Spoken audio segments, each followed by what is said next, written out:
Hello, my name's Patrick Winter. I'm the diplomatic editor at The Guardian, and this is the start of a webinar organised by the EU-UK Forum, which is an independent, non-partisan organisation designed to facilitate discussion between the EU and the UK, whatever the end of the endless Brexit discussions are. And today's discussion is on what is a really an emotional, dark and powerful day, is British foreign and security relations with the EU post-Brexit. And why does that matter? Well, Brexit's not going to be reversed, but the security and the values of both the EU and the UK are under threat in a way we couldn't have imagined at the time when Brexit occurred, or indeed at any point over the last 50 years. So whilst maintaining the sovereignty of both organisations, the EU and the UK, we've got to work together politically and militarily. And what is fascinating to see over the last 2 to 3 weeks is the extent to which there has been signs of a change. Now, it's not clear whether the reality of that cooperation is really occurring at the level of Nato, perhaps at the G7, and otherwise there's not that much cooperation between the EU and the UK. But it's possible out of the ashes of this disaster in Europe and Ukraine, there's an opportunity to be grasped between the EU and the UK. And I certainly spoke to an EU official today who said he'd never seen such intense and high-level quality discussion and cooperation and levels of trust between the two organisations as he's seen now. It doesn't necessarily mean there's going to be a long-term institutional changes, but it's something I'm sure we're all going to discuss in this webinar. We've got 4 astonishingly high-level speakers, 1 hour, and to discuss this we've got David McAllister, who's the European Parliament's Foreign Affairs Committee chairman. He's a senior member of the CDU and has recently been in Ukraine, and very grateful he can be here on what's been obviously a very momentous day in the European Parliament. We've got Matt Bow, who's the Director of Political and Security at the UK mission in the EU and is therefore at the absolute heart of the discussions we'll hope to have over the next hour. And we've got Sophie Gaston, who's Director of the British Foreign Policy Group, a think tank which in a short space of time has managed to give the old war horses, the Chatham House and Russia, a run for their money. It's been very, very impressive performance. And finally, we've got Professor Amelia Hadfield from the University of Surrey, who has written a really excellent blog, I think either today or yesterday, on the very subjects we're going to be discussing at the moment, and is supremely well briefed to discuss this. So what we're going to do is have maybe 5 minutes each from, or whatever they feel, how much they need to get off their chests, and then we'll get into a round of sort of moderated discussion with me, and then I hope we'll have lots of questions from the audience. I've been told you're all a very chatty crew, so that would be good. So we'll start with David, and thank you again for taking the time to do this today. Thank you for inviting me. Thank you that I can participate. And first of all, warm greetings to all of you from Brussels here in the European Parliament. And I'm still very much under the impression of an extraordinary plenary session of the European Parliament, which just ended a few minutes ago. We had President Zelensky and the Speaker of the Ukrainian Parliament, Verkhovna Rada, Mr. Stefanchuk, connected per video from Kiev. Very, very moving session. But now let's talk about the cooperation of the European Union with the UK on foreign affairs and defence and security. The trade and cooperation agreement, which is the foundation of the relationship, is, from my point of view, a very comprehensive agreement. It covers a wide array of cooperation topics, but of course it does lack chapters on several substantial matters such as financial services or security and defence cooperation. Now, that we didn't manage to agree a chapter on foreign affairs, security and defence was simply due to the unwillingness of the UK side to negotiate on these matters, even though they were envisaged originally in the political declaration accompanying the withdrawal agreement. We, a cross-party alliance here in the European Parliament, regret this, but this is the situation we simply have to face. But having said that, the agreement does encompass several important provisions in the area of security cooperation. Firstly, the agreement entails a separate chapter on cybersecurity that lays out a structured dialogue between the EU and the UK and covers arrangements regarding cybercrime, cybersecurity, and the security of emerging technologies, as well as a cooperation with our EU Agency for Cybersecurity. Then, secondly, the UK will maintain working relations with the EU-wide law enforcement agencies, Europol and Eurojust, which provide platforms for sharing information, launching joint investigations, operations, and prosecutions. Thirdly, several political clauses in the agreement establish the foundation for security cooperation with the UK concerning issues such as counterterrorism, small arms, light weapons, weapons of mass destruction, and other serious crimes of concern to the entire international community. And these clauses further allow for the possibility of dialogue and cooperation in the context of multilateral fora. And I would look forward that we actually make use of this. And lastly, in addition to the trade and cooperation agreement, both sides, the UK and the EU, have concluded another agreement on the exchange and protection of classified information.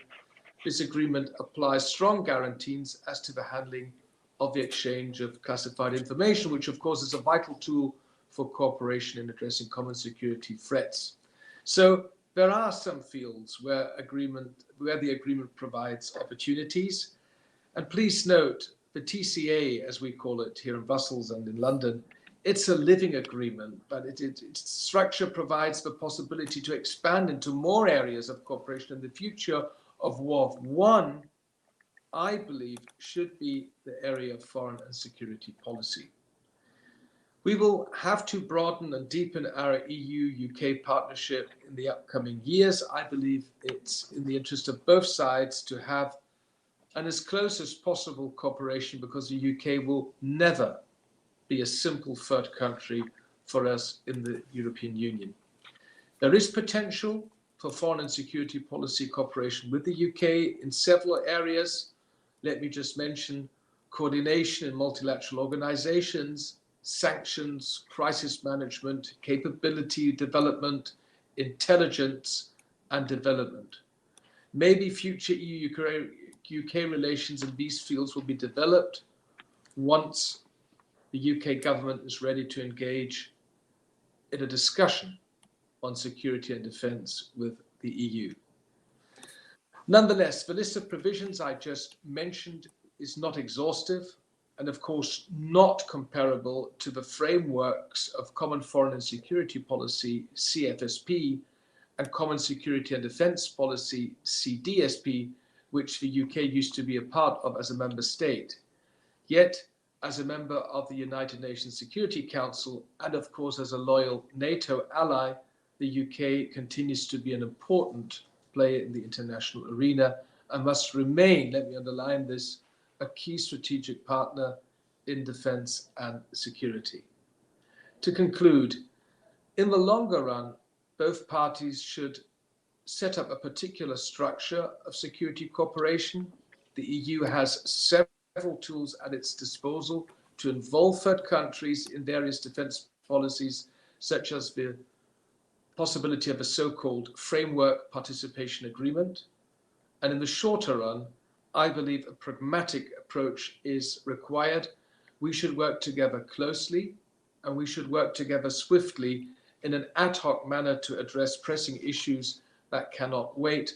For instance, we need to align our sanctions policies and more broadly cooperate on matters regarding China, Russia, transatlantic relations, and EU-NATO cooperation.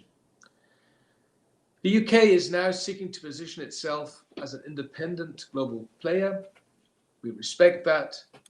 In like vein, the EU is currently discussing the so-called strategic compass that will contribute to the delineation of a new security architecture in Europe.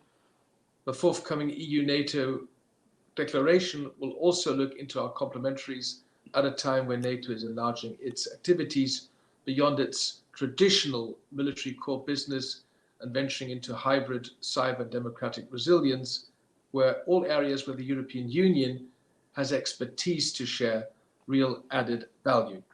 I'll keep it there. Thanks for inviting me, and I'm looking forward to the contributions of the other participants and the Q&A session. Thank you. Thank you so much. Matt, would you like to come in next? Thanks, Patrick. And let me join David by thanking you, Patrick, for chairing this, and then to Paul and the forum for inviting me. It's a real pleasure to be here.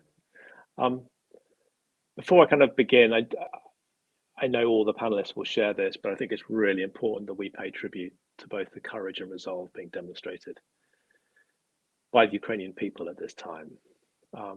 What we are seeing is a reckless, unprovoked, disastrous attack on an independent and sovereign country. And what we're seeing in response from the Ukrainian people, as David has sort of said at the top of this from the extraordinary meeting today in Parliament, is nothing but exceptional. And our hearts go out to each and every one of them. To the issue then of this afternoon, I'm picking up some of the threads that David has very helpfully kind of laid down. We may be outside the EU, and this crisis amply demonstrates it, we still share core values and priorities with both the EU and indeed our American allies across the water.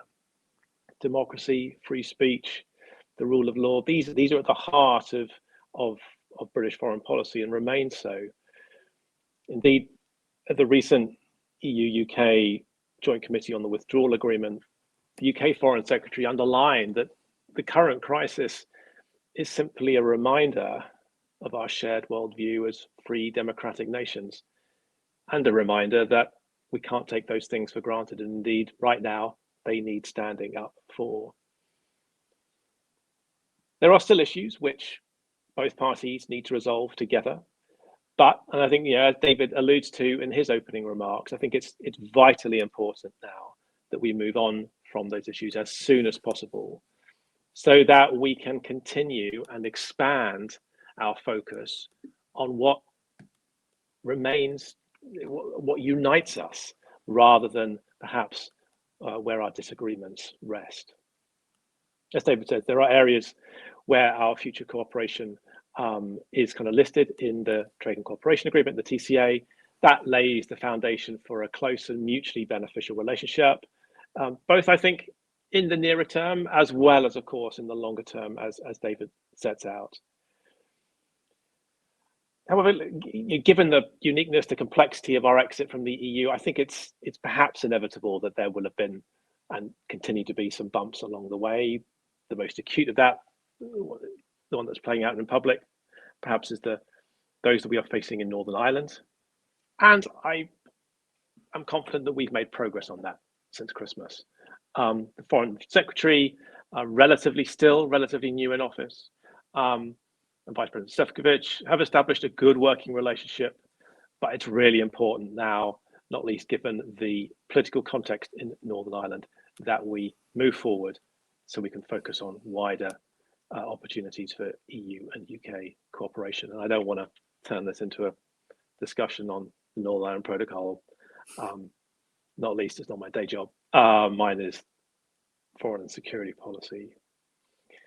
But the cooperation that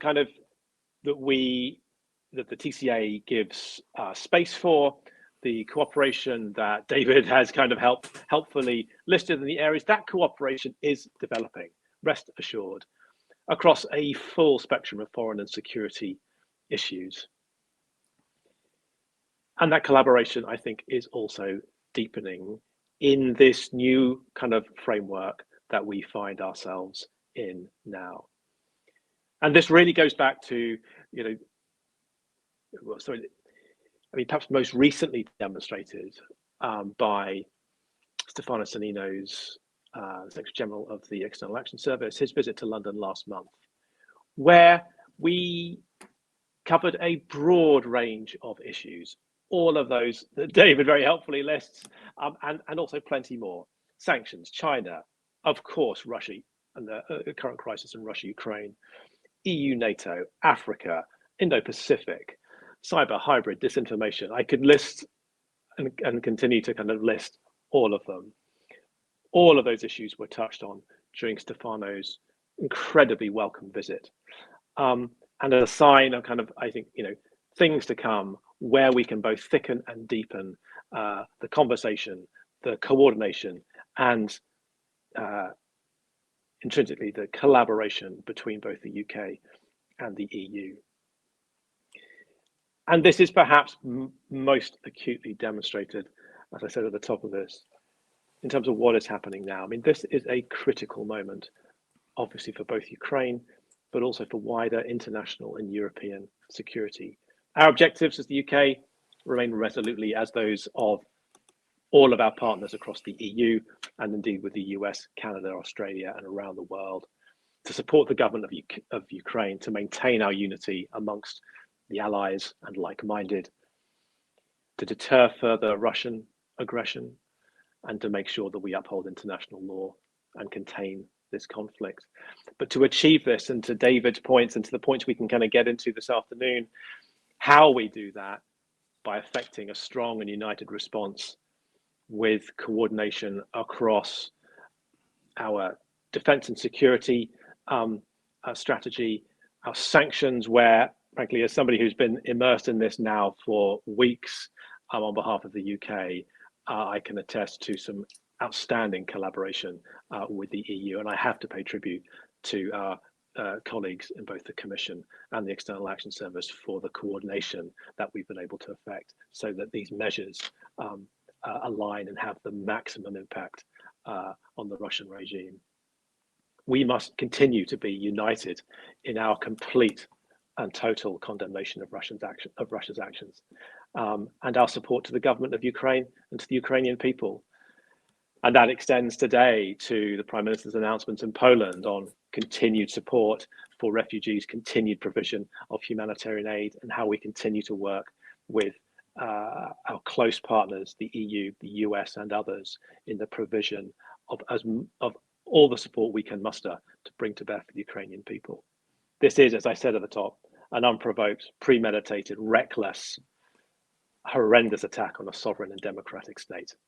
And we stand firm with our allies in condemning it, and the Russian government's reprehensible actions, an egregious violation of international law and the UN Charter.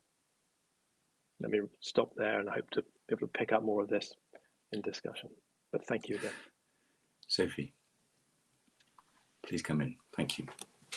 Thank you, and thank you very much for having me here. And I absolutely agree. I would also like to pay tribute to the enormous degree of courage and resilience being shown by the Ukrainian people, and all those who have been supporting Ukraine in its, I suppose, really one of its darkest hours. So I'm very glad to see as well that the UK has been playing such an important role in the response and the defense of Ukraine. And I'm very glad to see that it's been an area of really vital cooperation with the EU and many other partners in Europe as well. So just trying, I mean, it's impossible to sort of really step away from the situation in Ukraine. It is the kind of fundamental context of this discussion in many ways, but I do also think we can't be complacent to assume that a lot of the developments that are taking place in the heat of the moment in this crisis will sort of lead to fundamental structural change in the relationships in the future. There will be an aftermath of this that we don't quite know what that looks like yet. Just to start on the UK-EU relationship, looking at the public opinion element in the UK, because I think it's sort of perhaps maybe one of the most central places to begin, because in many ways, of course, the EU referendum was just as much about domestic and social issues and views of identity and these fundamental questions of the nation and our place in the world were all sort of very much tied in. And so it was as much a kind of story of a domestic, social and political story as it was a foreign policy story. The good news is, and I should say, we've got our big annual BFPG survey will be coming out hopefully later this month, which does have some pretty striking findings in there about what the British people want from our relationship with the EU moving forward. I think to talk broadly, there is pretty high levels of support for a close relationship, and particularly a closer relationship than is provided by the TCA, with cooperation across a pretty varied range of areas.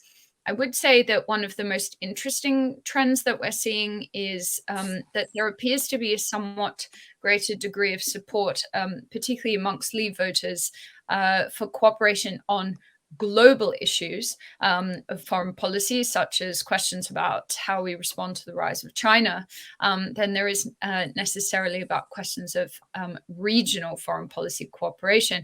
And now there's a range of different theories as to why that might be. But I do think, to look on the positive side, in many ways, I do think that comes back to that fundamental sense of believing that if you look at the world at large and these questions about the future of liberal democracies and the rise of authoritarian states and powers, that the British people fundamentally understand that in that question, our allies in Europe are absolutely on the same page as us.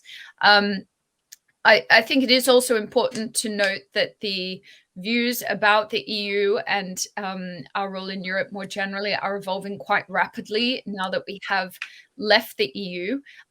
You can see some quite significant shifts in a range of areas, which I think pertain to the fact that Brexit is no longer the sort of really central paradigm of our foreign policy conversation. And so that's kind of having positive and more challenging effects. Just to step to another theme, which is kind of more about how the government is responding to all of this and trying to take things forward. And again, of course, it's very difficult to separate the politics from this, because Brexit has been a central political challenge, mission, campaign, and kind of agenda for quite some time. But I think there are some pretty significant machinery of government changes over recent months, which will have a demonstrable effect.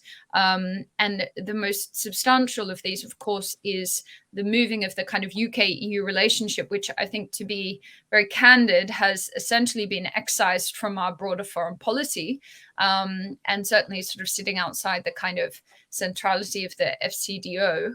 That has moved from sort of under Lord Frost, sort of being coordinated in Number 10, the Cabinet Office, to the Foreign Secretary's portfolio now. And I do think that that is significant. I think that's a positive step, and something that should hopefully signal some wheels kind of moving.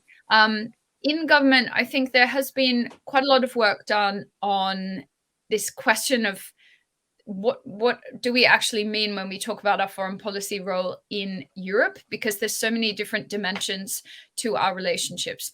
There's bilateral relationships. For example, we have been cultivating a much closer relationship with Italy, which is something that perhaps hasn't been given a huge amount of attention. There's also these kind of new forms of minilateralism. We have, of course, seen the Ukraine-Poland-UK relationships sort of develop in the heat of this crisis recently. But there's also, of course, older forms of minilateralism, particularly the E3, and questions about the viability of that moving forward. There's the central UK-EU relationship, but there's also the questions of the UK's role in NATO, and also things that fall in the space between NATO and the EU. And you'll see, of course, that we recently sent a special envoy to the Western Balkans, which I think falls into those kinds of conversations. So it's very complex. The question about the specific EU-UK relationship, it really does come down to this question of, can the EU be credibly regarded as a cohesive foreign policy actor in a global sense? Can it be agile? Can it be responsive? Can it be consistent? It's, I believe, in both the UK and the EU's best interest for it to do so. We've obviously seen some pretty significant movement just in the last week or two in response to the situation in Ukraine in that. But I think while that remains a question, all of these other forms of relationship, whether bilateral, minilateral, or so on, remain incredibly important and should also be cultivated, invested in. Just finally to say, I think we talk about the sort of UK-EU relationship, and it's easy to sort of get into a tunnel on that. But there's also questions about the role that the UK plays as a kind of mediating function, as a member of the G7, but also as a kind of a sort of balance and perhaps breaker of deadlocks in conversations between the the EU and the US. So I think it's important to acknowledge that role, and particularly around questions of technology governance and cooperation. I think we have a pretty instrumental role to play there as well. So it's a complex landscape, but I think it's important just to sort of note that as well, because when we talk about the UK-EU relationship, we're often sort of missing the broader context of all the other different relationships, both within and outside of that in the region. Thank you. Thank you so much. Are we ready for our final speaker? And thank you. We're doing very well for time, but just keep it within, limits.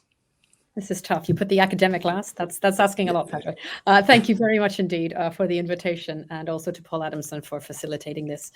It's been heady times here at the university. I imagine universities across Britain and Europe as a whole. I would like to echo what my fellow panelists have said. I was very, very struck by President Zelensky's words yesterday, saying Europeans are witnessing how our soldiers are fighting not only for our country, but for all of Europe, for peace, for all the countries of the European Union. Our goal is to be together with all Europeans, and most importantly, to be on an equal footing. I'm sure that's fair. I'm sure we deserve that. Many of my students have taken these words and printed them and put them up on the on various walls and offices around. It's wonderful to see how inspired they are. Sophia's covered very nicely the UK perspective of post-Brexit options. So very briefly, I'm going to just talk about the EU's alternatives at this point, many of which have been changed and continue to change even as we watch what's happening in Ukraine. I'm going to divide these very swiftly into 4 R's: reputation and responsibility, followed by resources and relevance. And again, just a reminder, of course, with the context of Brexit, that we will come back to this, regarding how things shift post Ukraine. Obviously, in terms of reputation, the EU has struggled to work, I think, particularly effectively in Britain as a community of values. I'm glad to say that I think this is shifting now. I think we may be seeing a resuscitation of the European Union as a normative foreign policy actor. This is something that was taught here just a couple of hours ago. So I think the idea of the EU's integrationist rationale is not only still fit for purpose, actually, it's been massively galvanized by what we're seeing in the last couple of days and weeks. Brexit will, I think, continue to represent a major challenge to that. That's not going to go away. But I think the way in which it's going to be kind of coded is different. I agree with Sophia on this. I think we're into something of a different paradigm on this. So in terms of the EU's reputation, obviously, it is very much down to how it responds to crises at this point. And this situates it with regards to its reliance, first of all, on differential integration, which was mentioned before, to enable collaborations with third parties. For Britain going forward, I think this looser flexibility will allow it to find more surface area, if you like. At the same time, it can make things more complicated for the European Union because it seems to be sort of loosening the initial bonds of integration, and those are held rightly, as sacrosanct. In terms of responsibility, obviously internally and externally, there will remain, I think, responsibilities to continue to reform its value set. It's going to have to look at the impact on the EU budget, particularly with regards to current spends. And Brexit has seen a redistribution, a strategic redistribution from a variety of perspectives, fiscally as well as philosophically. And the way in which those packages have been reworked say something, I think, about how the European Union understands and wants to place its responsibility. I think much more interestingly is its external responsibility in terms of cultivating its actorness, its regional actorness, and its international actorness as well. This has always lain largely on the island of peace philosophy. Interestingly now, though, the harder end of what that means cooperatively, I think, is really hoving into view. I think areas where the EU and the UK have a lot in common, even if it's not absolutely scintillating, are areas of regulatory diplomacy, and those are certainly going to find their place in the very near future. It's a great way to sort of refine your international credentials, and both sides, I think, are trying very hard to do this. So focusing on procedural, rules-based structures that you find inherent in complex multi-level regimes like the European Union. Here, I think the European Union can expand its own global role, but it's going to do so alongside a very willing UK, because it too sees this as a bit of a niche. In terms of resources, obviously the idea of attractiveness, integration, and membership almost means more now than at any time in the last 5 or 6 years. But it is a double-edged sword, because you have to make membership count. And I'm going to echo the words of Bridget Laffan here. You have to show time and time again why membership is important, even from a material perspective as well as a budget and a philosophical perspective. And if you don't, you face the sort of the slings and arrows of Euroscepticism. On the other hand, I think in terms of the attractive power, the magnetic power even that the European Union has, Ukraine's deep desire, waylaid at many points, is now hopefully coming to fruition. And then finally, relevance. So in order to be able to remain, relevant, each side, I think, has to demonstrate to each other that it's a great partner, it's a reliable partner, and that there's a quality of sort of intrinsic presence that is still sown one within another. And I think the points that David made at the beginning here are very, very important. We want to be able to see the European Union as a relevant model. And I think that will continue to be important for the United Kingdom, even as it tries to sort of recultivate the global Britain mentality going forward. I think it's important that Brexit isn't seen to undermine in any way the inheritance of values and norms. There is much to be said for the intrinsically European content within much British foreign policy. And I think the alliance in terms of the responses of both sides towards the Ukrainian crisis make that very, very clear.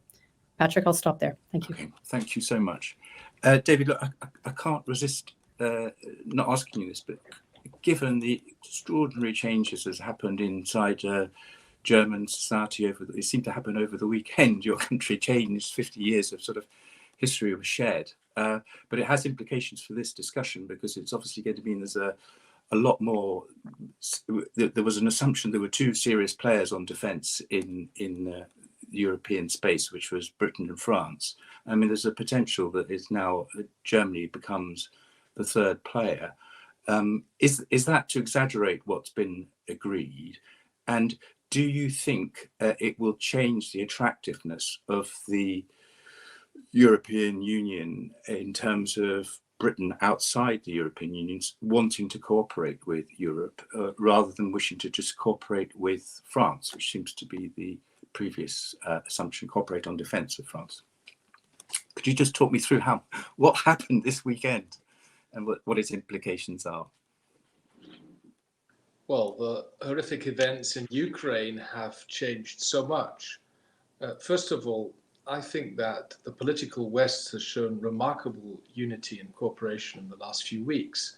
the EU prepared the sanctions in close cooperation with the United States, with Canada, with the United Kingdom, Japan, South Korea, Australia. So EU-UK cooperation on how to deal with Ukraine has been very, very good. And perhaps this might set the tone for how we can cooperate also on future crises. Now, on what's happening in Germany, and especially in Berlin, the German parliament, the Bundestag, convened for an extraordinary plenary on Sunday. And I sat at home watching it live on TV. Honestly, I couldn't believe what I was hearing. All of a sudden, a socialist or social democratic chancellor announces a special extraordinary budget worth 100 billion euros to support the German military, the Bundeswehr. That is a remarkable announcement. Now, first of all, I think that this will have to be discussed within the so-called traffic light coalition. I'm not sure that everyone on the left wing of the Socialists or in the Green Party will be very happy about this announcement. Of course, we also have to talk about where is this money going to come from, and if it's going to be debt finance, how are we going to pay it back, and I mean, what period of time are we talking about? I mean, to spend 100 billion euros, that's quite a considerable amount of money. But one thing is clear, and I've always been very critical of German government policy on this, regardless of my own party was in power or not. I served myself 2 years in the German military. Germany has underfinanced its military for many, many years, and there's a lot of things we have to do. And the first thing we need to do is we need to improve the equipment for our brave men and women who are serving in the military. So there is a lot to do. And finally, there's been another remarkable shift in German politics, which is also related to this watershed moment of Thursday last week.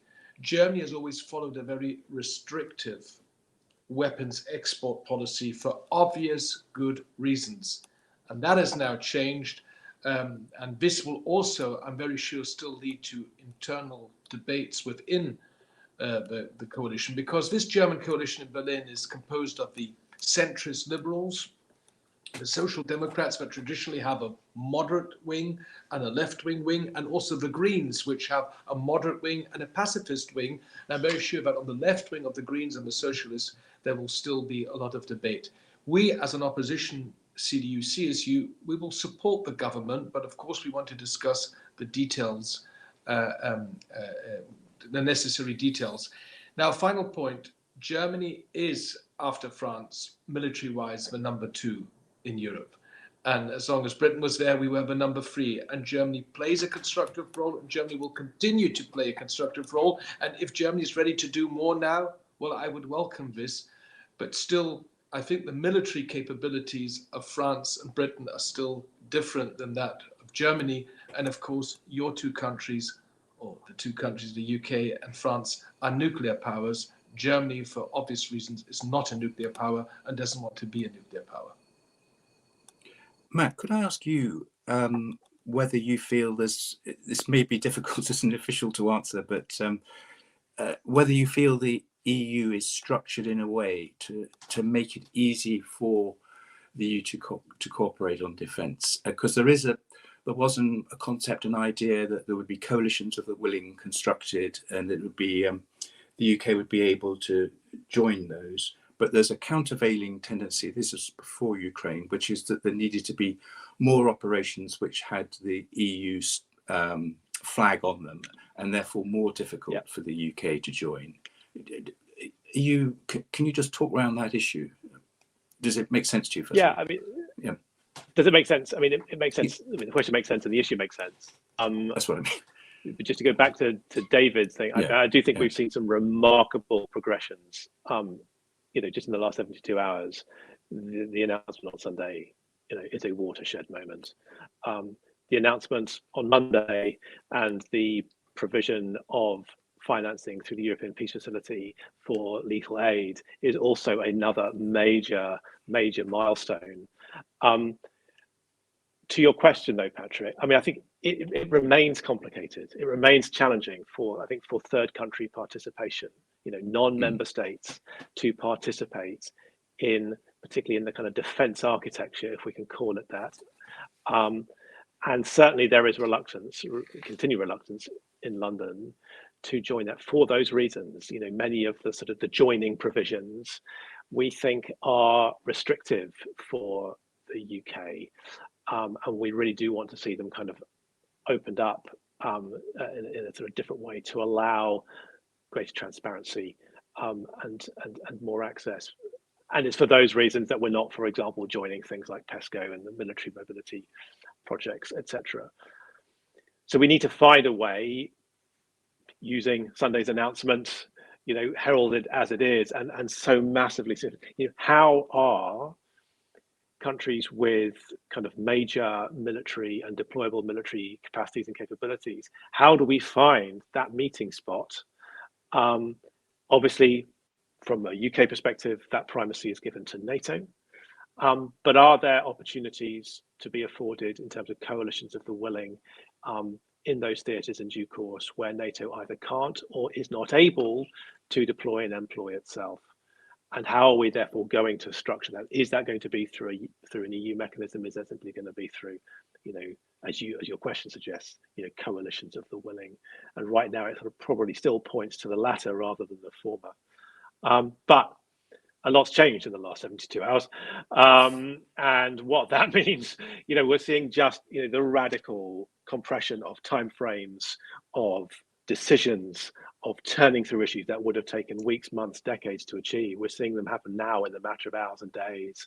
And these are remarkable. These are remarkable times for very good reason, because what has happened in Ukraine changes the game. And so, I hope that we can find our way into a space where the sort of collaboration that you suggest is viable and feasible. There are certain things, such as NATO, where it can be given effect. Under an EU banner is a little bit harder right now, but never say never. Right. I mean, but both, so maybe both to Sophie, there was an expectation that the EU3 would become a more important format, which would be France, Germany, UK, and there has been this cooperation over Iran, but it almost feels like it's an inheritance from an agreement made in 2015. It doesn't really feel like that trilateral institution is quite sort of taking off post-Brexit in the way one might expect.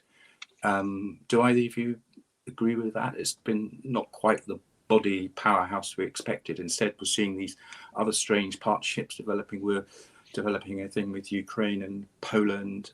There's obviously the Weimar group. Is there a danger that you really need the top three people to be working together, as well as the Commission and Union? Do one of you speak to that?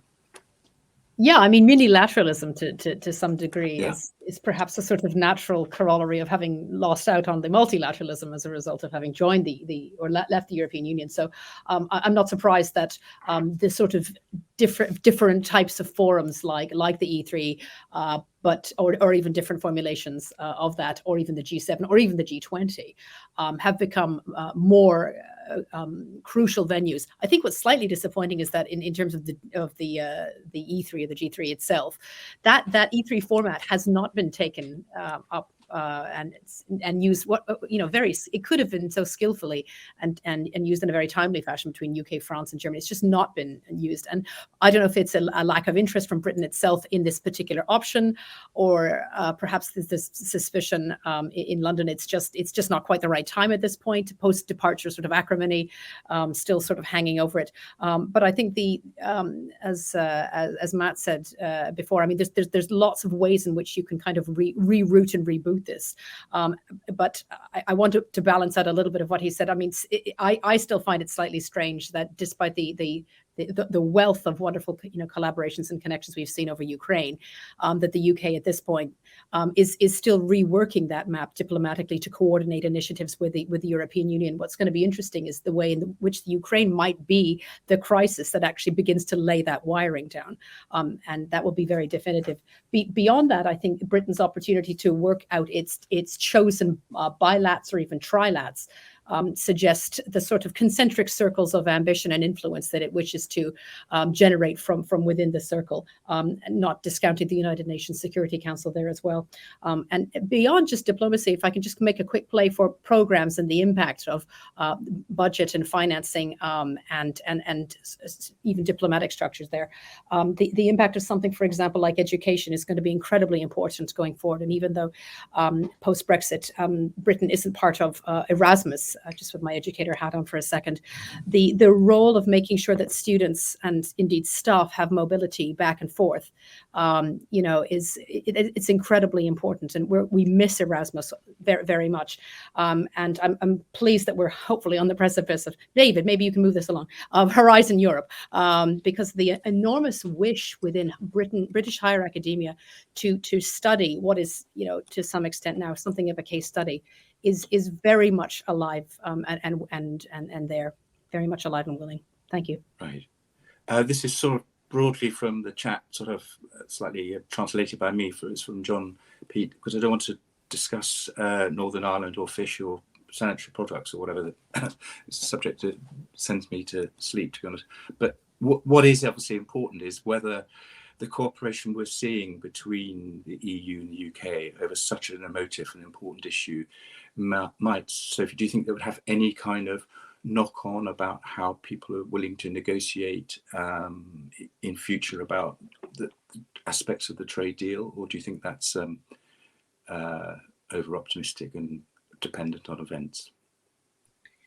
Well, I mean, I think in a way, the fact that foreign policy and security relationship wasn't thrashed out in the TCA, I mean, I think it was obviously problematic in a number of ways, but there is another more positive reading, which is that because it wasn't brought into the toxicity of the trade and Northern Ireland question, it actually has remained quite safeguarded in the British public's mind as something they very much support. So, I think to try and take a positive spin on this, I think in a way it will make it easier to have those conversations. But I think obviously, I'm not surprised that the government is looking for different ways to approach its questions about its foreign policy and security role in Europe outside the UK-EU relationship, when that is still in a tricky space around this. And frankly, until that situation is resolved, I think it's going to be really difficult to kind of meaningfully move forward. But I think that two things I just would say is, one, on the E3 question. I mean, I think the UK actually would really have liked that forum to continue, but I think very much had a feeling, particularly from the French side, that was not going to be possible. And so I think in a way there's a little bit of an E3 proxy through the G7, which of course the UK has been trying to kind of play a pretty significant role in shoring up over the past year. But also, I think that a lot of the ways in which the UK is pursuing other forms of multilateralism, new clusters, bilateral relationships, and its NATO role, I don't think these should be seen necessarily as a threat to UK-EU cooperation. I would actually see this, and I think there is a genuine feeling on the UK side that in many ways this is laying the groundwork for a way in which we can swing back to a more formalized UK-EU conversation about these things with some of that foundation already in place. So those bilateral relationships, those minilateral relationships, they are going to help put the meat on the bones of that conversation later on. So I don't think we should see it as a zero-sum game. I hope we can get to that conversation in time, but I don't think we should see this as kind of wasted time. I think some really important conversations are being had. Right. And David, it's a perennial question, but unanimity in foreign policy in the European Union, it's a break, but it's also a democratic way of making decisions, in the sense that people may have vital interests and they have a veto. But do you think what's been happening over the last weeks is going to speed the process of ending the requirement for unanimity in foreign policy? Or do you think it's actually the opposite's been shown, that when there is a major crisis that really matters, people do rally round, and you don't need to have a sort of majority voting. The European Union's foreign and security policy has to become more effective, and we need to just improve the way we cooperate at a foreign policy level. And one of many, many recommendations that have been made also from the European Parliament is to switch from unanimity to qualified majority voting on foreign policy and security policy related areas. The existing treaties provide options for this. You would just need the real will of the member states. What I experience is that on Sundays, foreign ministers, heads of government of EU member states talk about the necessity of having a united EU approach on foreign policy and security policy related areas. And on Monday morning at the Council in Luxembourg or Brussels, they then don't often do exactly the same. So it's action that speaks, not words. I believe that on certain matters which do not directly touch questions of national sovereignty, like sanctions, like the question how to deal with human rights violations, we could move from unanimity to qualified majority voting. I was listening carefully to what the speakers were saying today in the European Parliament during the general debate on the situation in Ukraine. And for instance, Manfred Weber, the leader of the largest political group, the EPP, made exactly this point. So let's wait and see if the developments in Ukraine will change the way we are exercising our foreign policy at an EU level.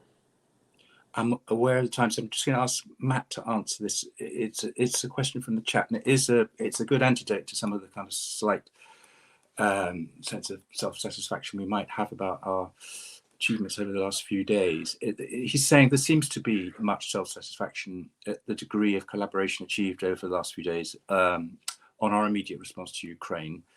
But does this adequately reflect the sort of mega long-term game-changing event we've seen? That there's a possibility, I guess this is from Richard Morrison's board member of the European Movement, that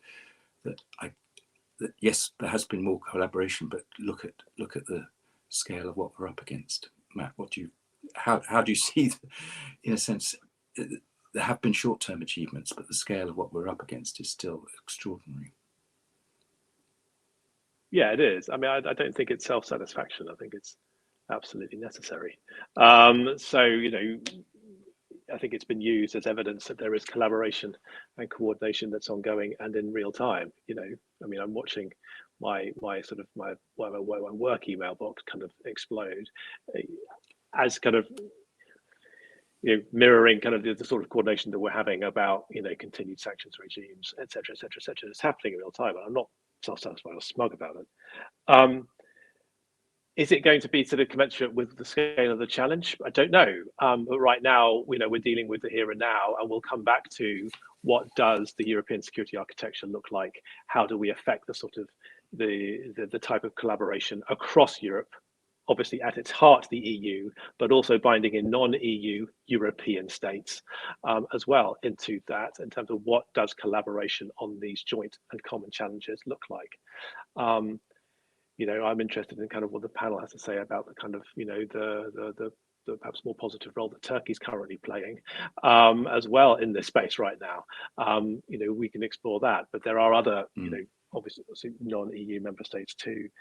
So, and picking up one of Sophia's points about this kind of bilateralism and minilateralism, you know, of course, we are acutely respectful and understanding that as we pursue a set of bilateral relationships across and with EU member states, we are abundantly aware that they are also bound together through the EU in terms of the transaction of their own foreign policies, and we have to be respectful of that. Now, that leads you then back to the beginning of this, which is so how does the UK also take account of that, and therefore how does it build a relationship with the EU? And I think we are seeing the foundations go in now, and we've seen the foundations go in over previous months the current crisis is accelerating that very, very acutely. And I think it's, to Amelia's point, is it laying the wiring? I think it's a really good description. I think it probably is. And I think it's doing it in a really positive way, because it's reminding us where our adversaries are, how they manifest, whether that's physically or cyber or hybrid, or in, and various other quarters, and how we then need to combine and unite and work together. So I think we are in the foothills of this. What I've simply seen in the last 3 weeks gives me hope that actually we can continue down this channel, and will. Frankly, we have to. David, one last gloomier question also is the scale of the refugee challenge we're about to face is just extraordinary. I mean, I heard the UK-Ukrainian ambassador talk about 7 million people being internally displaced in Ukraine, and the numbers trying to get across are extraordinary. We're saying Poland will be effectively, there'll be no hotels or football stadia or free, and people will start moving across Europe. Do you think, what do you think the mood of Europe is will this be similar to 2015? Do you think Europe's going to be willing to accept this level of refugees? Yes, will be ready to accept this level of refugees, and there is a difference to 2015. This time there is remarkable unity among the 27 EU member states, especially countries who were very much, or governments who were very much against a united approach towards the refugee crisis in 2015, like Poland or Hungary or Slovakia, are now dealing as neighboring countries of Ukraine with this first wave. The European Parliament will adopt a resolution on the situation in Ukraine today. The electronic vote just took place, and we have called on the Commission and the Member States to provide further emergency humanitarian assistance to Ukraine in cooperation with the humanitarian agencies of the United Nations and other international partner organizations. We welcome the commitment of the Commission and the French Presidency of the Council to activate the temporary protection directive in order to improve immediate access to protection for all refugees from Ukraine. So I think what you will see in next days, weeks and months will be a remarkable solidarity of all 27 EU member states, huge support for our Ukraine's neighboring countries, Slovakia, Hungary, Romania, and Poland, and also let me mention Moldova, which is not an EU member state, but of course also has a border with Ukraine. And of course it will also be not only about supporting those refugees who have left Ukraine, but we will also be facing a humanitarian crisis in Ukraine. But of course we will have to urge the Russian Federation to grant safe and unimpeded access for United Nations humanitarian agencies, including in the temporarily non-government controlled areas of eastern Ukraine. Look, thank you very, very much. I know today is probably an incredibly busy day for all of you, so we'll end it broadly on time, slightly late, but thank you so much. And I've taken away a huge amount, particularly about the potential wiring we're seeing develop over the last 2 weeks, and it's incredibly encouraging at one level. And another level, what we're looking at is absolutely probably the most distressing story I've ever covered in the whole of my journalistic career. So, and I'm sure it's the same in your own political and official careers. But thank you so much, and I hope we could do this discussion again in a couple of months' time, see what was changed and not changed. But because 2 weeks, 2 months is a lifetime at present. Thank you again, and thank you for joining us as well. Thank you, Patrick. Thank you.